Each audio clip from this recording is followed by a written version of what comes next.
bilan chegaralangan va mana bu yerda Smit bo'g'ozi orqali yoki Kanada Arktika arxipelagi orqali mana bu joyda qaysi okean bor? Atlantika okeani orqali nima qilar ekan? Ya'ni chegaralanib turar ekan. Tushundingizmi?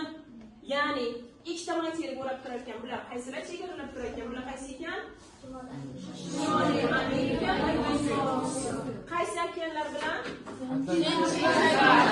Atlantika okeanlari bilan bevosita, ya'ni biz sanab o'tgan obyektlar orqali chegaralangan ekan.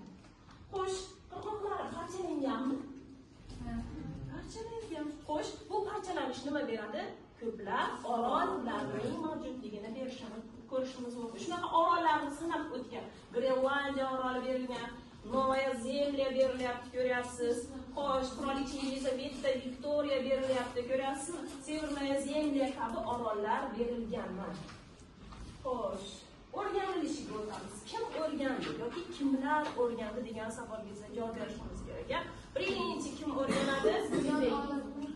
Yunon olimi kim? Pifey o'rganadi. Nechinchi yilda?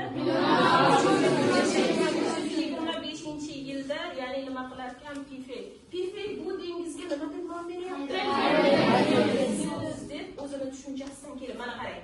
Mana bu Pifeyning kemasi, ko'ryapsizmi? Aysberglar orasidan o'tayotgan Pifey kemasi. Ya'ni ularning tasavvuri. Xo'sh, ayni ular nima deyishgan ekan? Shu uchun qayrilgan dengiz deb atashgan ekan.